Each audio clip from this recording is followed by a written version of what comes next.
Thank you, everybody, for joining me again on another episode of Dad Up. I'm really excited for my guest that I have on.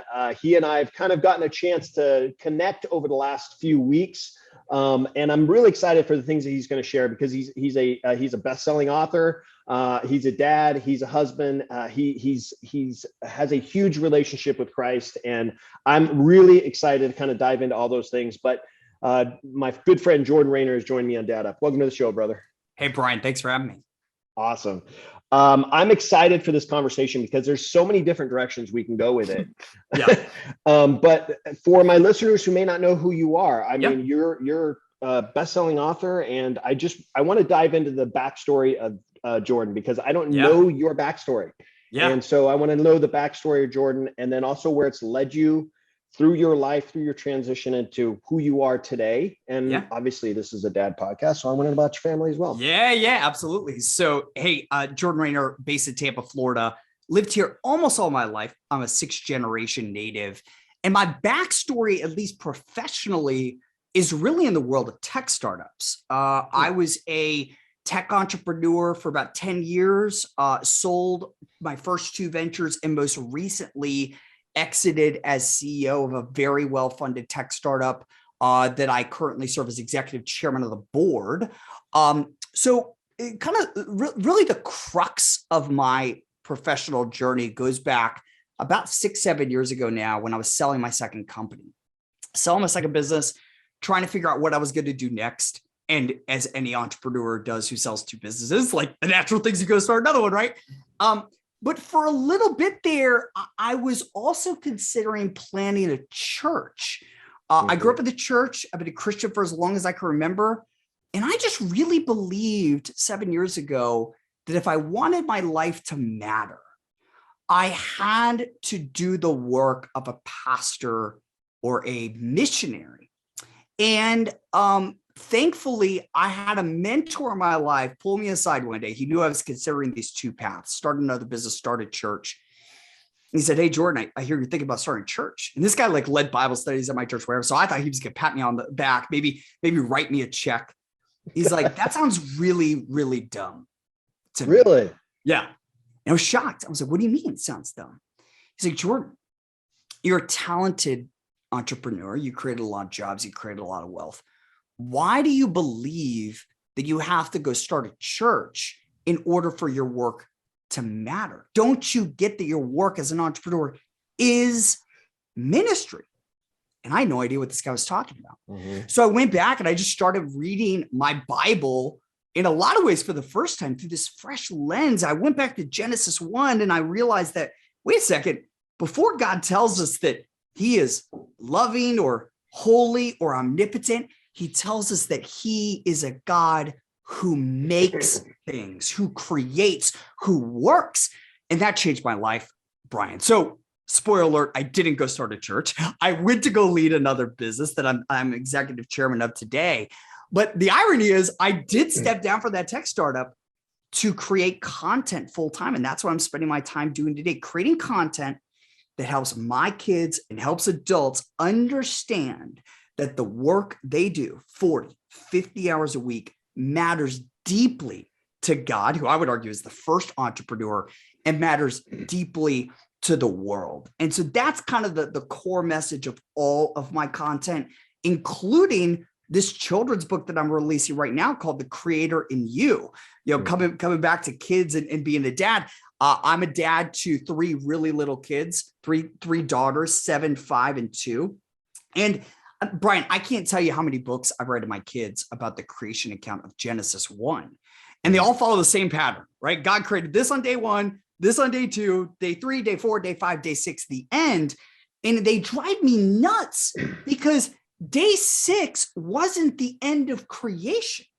It was just the beginning. It's when God passed the baton to human beings and said, "Hey, I made you to look like me." And what that means is I made you to create things, to build businesses and art and all these other things to fill up this largely blank canvas of a world with things that love people really well. So that's why I wrote this book, The Creator in You. It's essentially a 3-act play in 3 minutes, right? Act 1, you see God working with his hands for those first 6 days. And then act 2, about a third of the way through the book, it says, And now you might think that our story is ending, but this is just the beginning. God made you to look like him and act and work and create with him, because while in 6 days, God created a lot, there are so many things that he simply did not, like bridges and baseballs, sand castles and s'mores. God asked us to create and fill the planet with more. And then finally, the third act of this book is just watching these kids with joy fill the earth with art and businesses and tree forts and spaceships and culture, right? I just want my kids to get this. I want your kids and all the kids in the world to get this message at a really early age. Yeah, that's awesome. You let's unpack there. You talked about a lot of different things there, and I want my listeners, my viewers to know my show is not a faith-based show. This is not a show that, if you're looking for strictly a faith-based show, this is not the show for you. This is a show on how we raise up our children. However, I will say this: the discussions, the things that he just talked about the going back to Genesis and the things that the way that the world was created and how we are created under God, those examples that he's giving in there they're faith-based examples, but they're for real principles of life. And he talks about that in the 3rd chapter of that book, where what he just mentioned. Now, I want to go back to that though, Jordan, because you had talked about that you're creating this, I guess, this platform where you're creating content for people to really not only learn about them as creatures, as human beings, but also how they can apply the things that they're doing in their lives to be successful in everything that it is they're doing. It's one of the reasons why I do the show. But I want you to give me an example of, like, when you're talking about content, you're creating content for people. Give me some examples of that so that people can have a better understanding. Yeah, totally. So the written word is my first love as a content creator. So I'm writing against a 5-book deal with Penguin Random House right now, which includes a couple of children's books, a couple of adult books. And then podcasting. I love the form of audio. So we have a podcast called The Call to Mastery, another one with my friend Mark Batterson called Redeem the Day. So I love audio. That's the majority of that content. But this children's book lane is super interesting to me because, I think we can implant ideas in young people at a pretty early age. And I think one of the most important ideas for kids to learn is just a philosophy of work in the world, because they're going to grow up and hear so many messages about, work is a meaningless means to an end, or work is all about making yourself happy. And I just reject that thinking. I think it leads to unhappiness. I think we find the utmost joy and happiness in our work when we reimagine it as service to others, right? And that's really the core biblical message. I want my kids growing up excited about their careers, excited about whatever it is they want to do. And that's why I wrote this book. I love that. Service to others is super important, and it's something that we kind of hear, in the entrepreneurial space. We hear about entrepreneurs really provide a service to others. And I think that the reward in doing that comes back to you in tenfold. So if you're constantly focusing on what service can I provide to you, it's eventually going to circle back around. And it's the same thing in parenting. We as parents, we're guides, we're protectors, we're providers. We provide advice, all those different things. I'm providing a service to my kids, and how it comes back to me is that my kids are well established and functioning adults when they get older and become adults. I mentioned this on an episode that I was talking to a guy just a couple of days ago, and I said, listen, people don't understand that as parents, it's our role and responsibility to protect our children, provide to our children, but their children are not ours. They're loaned to us from God. They are loaned to us from God, and they are God's children. We are doing our due diligence as God's children ourselves to raise up these kids. Totally. I think it's so powerful that you're providing these children's stories, because these children's stories are not just for kids. I think they're also for adults too, to read to their kids. They can get the messages together. That was the point. Yeah. So it applies to both kids and to adults. I love that, because I have a good friend of mine who's also started a children's series. He just published his second one, and they're really about lessons in life. And he based it off of a book from his own dad, who passed away suddenly last year. So he based these lessons that he learned from his dad into this children's series. And I think it's Yeah. really powerful. So Well, think about Pixar movies. Mhm. Pixar movies have been some of the most emotionally packed films for grown-ups. And so when I sat down to read this book, I was like, to write this book, and really sit down with the illustrator, who I think really nailed it, was like, all right, I want the art and the words to work for that 5-year-old, but also work for that 55-year-old who's reading the book to that kid, like a Pixar movie. And it's part of the reason why we wanted an illustrator who would just create this big, epic art. This is no cartoon art. This is art you would hang in your office that we have in this book. And that was very intentional. Yeah, I bet it was. It's funny that you bring up the Pixar movies because I have 2 boys and they're both adults. They're 23 and 20. They were actually relaxing on the couch yesterday and they were watching, I don't know why, but they were watching Toy Story 4. I love it. And at the end of the movie, I haven't seen it, so I don't know anything about it. I want to watch it, but I haven't seen it. But at the end of the movie, my older son comes in and tells my wife and I, he's like, Brett is crying. So it's that emotional connection that we have with those types of movies. And yes, it's just a story. It's just a cartoon, it's just this computerized show that we're watching, but they have so much impact on us as human beings. Yeah. I think that can have the same effect from books, from reading these kind of stories that people like you are creating. No doubt. I did want to ask you this though, as a dad of 3 young girls. Yeah. You live this kind of environment. You live this kind of you have this mindset in the house, in the home. Yeah. How do your kids not just go, Dad, okay, Dad, that kind of thing, because you're constantly feeding it to them. I am constantly. And they roll their eyes from time to time, especially my 7-year-old. But I think some of it sticks. My 5-year-old, Kate. So my kids create a ton of art, of businesses, of everything. They're always creating things, right? And this has been very intentionally designed by my wife and I, but they ascribe it to the right place. Like my 5-year-old Kate the other day made this painting and she goes, Daddy, look, I'm creative because God's creative. That's a really big idea for a 5-year-old to understand. And my 7-year-old might roll her eyes, but my 5-year-old might get it. And later on, my 7-year-old might appreciate it. So I'm just planting seeds. Yeah, I think we all want to plant seeds and harvest them on the same day. That's just not how life works. So I'm just trying to scatter as many seeds as I can. Yeah, no, that's good. That's awesome. I talk about it with parents all the time. I've had parents right now that have come up to me and said, my kid is going through the teenage years. My kid just doesn't think I trust them. Thinks I'm kind of being this overprotective parent, or doesn't want to hang out with me. And I just tell them, relax. It's all good.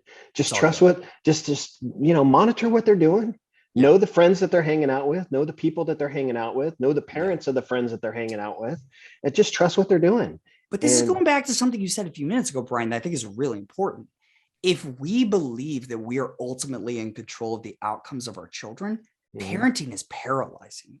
Right? Yeah. Because no parent can parent perfectly, right? But if we realize that ultimately we are just stewards of this thing, and that ultimately they are God's children and he's the one that they need to be looking towards ultimately for guidance, then it becomes a lot more free. Now, we're not off the hook. Parenting is a good and important and hard job, and it should be hard. I love that it's hard. But the beautiful truth of scriptures is part of the reason why I'm so drawn to the Christian faith, is that I am not ultimately responsible for the results. And that I cannot tell you how liberating that is for me, knowing that I'm going to go downstairs at the end of the workday.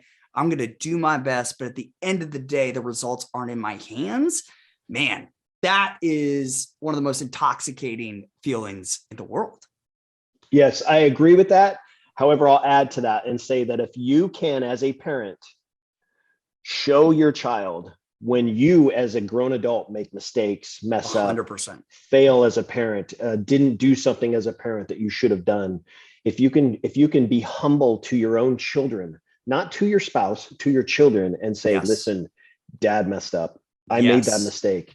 and I want you to forgive me. I hope you forgive me, but I will let you know that I'm going to do everything in my power not to do that again. Yes. Amen. That teaches So well such a said. powerful lesson to our kids, to learn that even a 5-year-old Yeah. can pick that up. Yeah.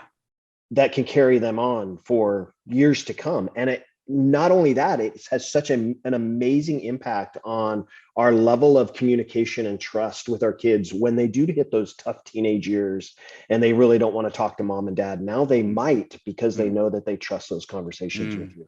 And they also know it's good to fail, right? I haven't reached the teenage years yet, but I got to imagine if mom and dad are, hopefully not too frequently, but frequently enough, coming to the kids saying, I screwed up, I made a mistake. Is there grace here? And the kid says, yes. The kid could translate that and do a 180 and reverse it on themselves. Be like, you know what? Even when I screw up, I can tell mom and dad and know that this household is filled with grace and love. Yeah, absolutely. Agreed. Completely. Showing them that it's okay to make mistakes, and that, yeah, we're all human, and we're going to make those mistakes, but showing them that is truly amazing and goes a long way. I did want to ask you this. You're not a pastor.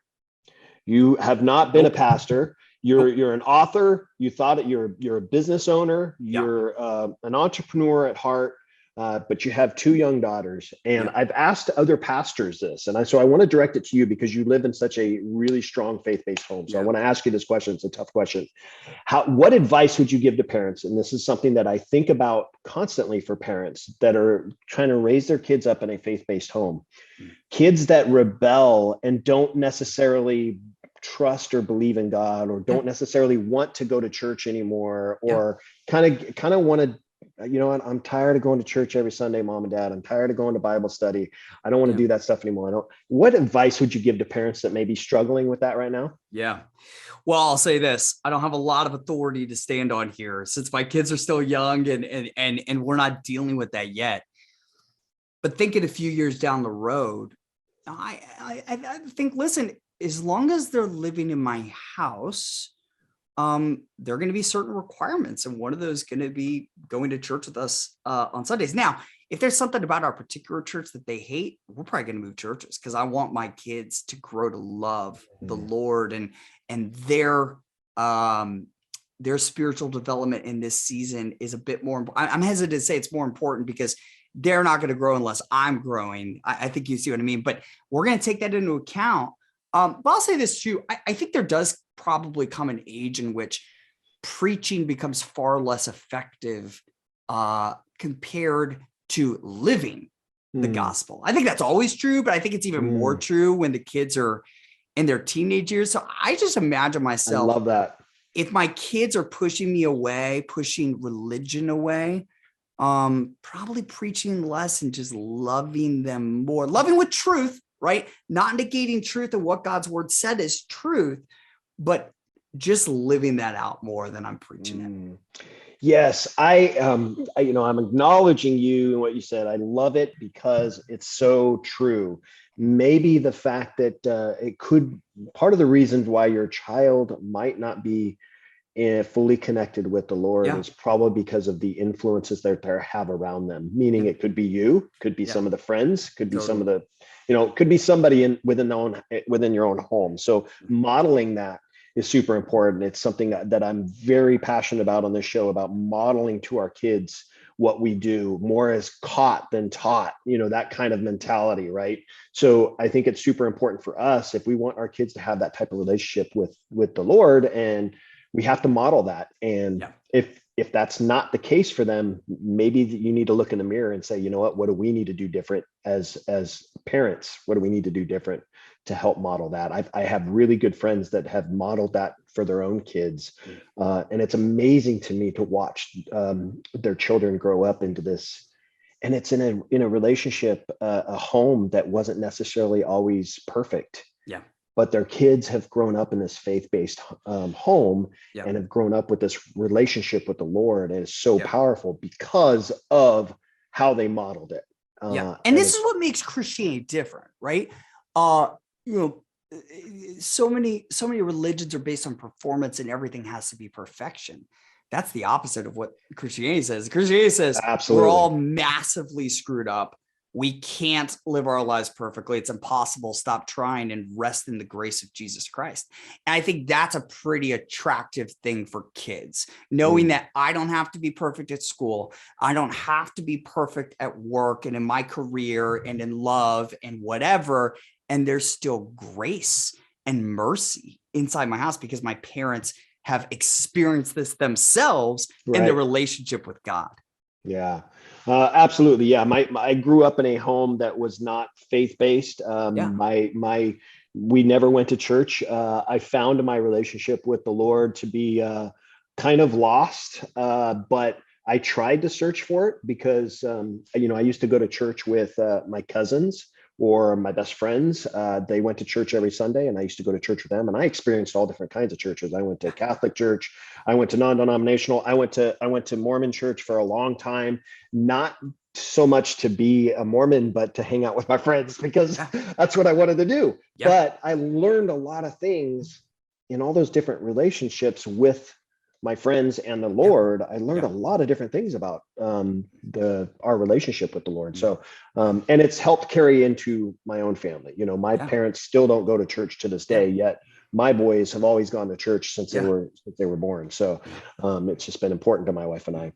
I want to ask you this one more question, and then we'll move on. What about your children's stories? Are you going to really push with your own daughters? Because I know that you had this in mind to help others, but really it's got to come from a connection between you and your own daughters. Yeah, totally. Yeah. I mean, honestly, what I'm going to push with my daughters is really just the singular idea of this children's book, The Creator in You. It's this idea that work is good because God himself worked, right? But this is a radical idea in the history of philosophy and religion. Every other religion says that the gods created human beings to do the menial work of the world and serve the gods. Only Christianity starts with the God who rolls up his sleeve and works to serve us. Right. That's radical. So I think there's so many messages in this world telling my kids that work is bad, or just do enough to get by, or do enough to retire, or do enough so that you can lay on a hammock at the beach for the rest of your life. That's not the message of work in the Bible. The message of work in the Bible is that work is good. Work is God-like, and work is primarily a means of serving others, right? That's what I want my kids to see in this book. Awesome. Very cool. Yes, I agree with that. I think, it's one of the reasons why I started my podcast 2.5 years ago is that, I found I was at a point in my life where my younger son was at the time a senior in high school. My older son at the time was in college, away at college. And I found I had this void that even though I'd been such an involved dad their entire lives, I've done everything with them, haven't missed, I can count on one hand how many events that I've missed from sports to school events, that I felt like this void of something was going to be like my father journey was ending. Yeah. Like I looked up and said, okay, Lord, I did what you need me to do. I got these guys to the finish line where they can now be independent. Now what? Right. And he said, you need to spread the word. Yeah. Spread the message of helping other dads. And so I'm still a dad, right? Yeah. I still provide advice. I tell parents that as well. Your kids may be adults, but you're going to provide advice and guidance to them forever. Totally. They can take it or leave it, especially when they're adults, they can take it or leave it. And so I still provide advice and guidance to my boys.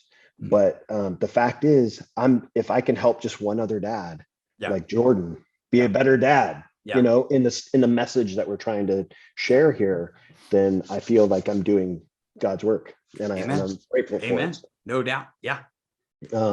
So as you and I talked about earlier, I'm looking at, I've kind of been toying around with starting this little book, and maybe I should go the children's route. I don't know. You and I can talk about that more offline, but listen, Jordan, it has been a huge pleasure having you on. I appreciate all your insight. I appreciate what you're doing. And I look forward to continuing our friendship, because I think it's going to go a long ways and kind of collaborating together. But thank you so much for being on, brother. I really appreciate all that you're doing. Thanks for having me, Bryan. Appreciate it. Thank you guys very much for joining me on another episode of Dad Up. Thank you, Jordan. Oh, Jordan, before I pass off here, I was going to close out. I want to give you an opportunity to tell my listeners where to find you, where to look you up. Yeah, sure. Yeah, you could find a ton of free resources at jordanraynor.com, jordanraynor.com, to help you understand how your work can matter forever. I think that's a desire of every human, and how to communicate these ideas to your kids. And obviously, primary way to do it is this book, The Creator in You. So yeah, that's where you can find me. Awesome. Sorry about that. I was no worries. Close out, and so listen. Hey, see, we're all human. We all make mistakes. So thank you guys very much for joining me on another episode of Dad Up. Thank you, Jordan, for joining me. Make sure you guys are checking out his website, looking at the things that he's doing, the books that he's written a few books. So it's not just the one that he's working on now. He's written a few books, and he's got many more to come. So I'm excited for the things that he's doing. But thank you guys very much for joining us, hearing this conversation. As I said before, it's not supposed to be a faith-based show, but the things that we talked about, even though they were faith-based, they really drive who we are as human beings, not only from a work standpoint, from a parenting standpoint. So I appreciate you all joining me. Make sure you guys subscribe to my show. Don't forget to leave me a message and a review and a comment, all that kind of stuff. And I look forward to seeing you on the next episode of Dad Up. Thanks for listening to another episode of Dad Up. Make sure you guys subscribe to my podcast and my YouTube channel. And do me a favor, leave me a rating and a review. Would love to hear from you to see what you think of the show.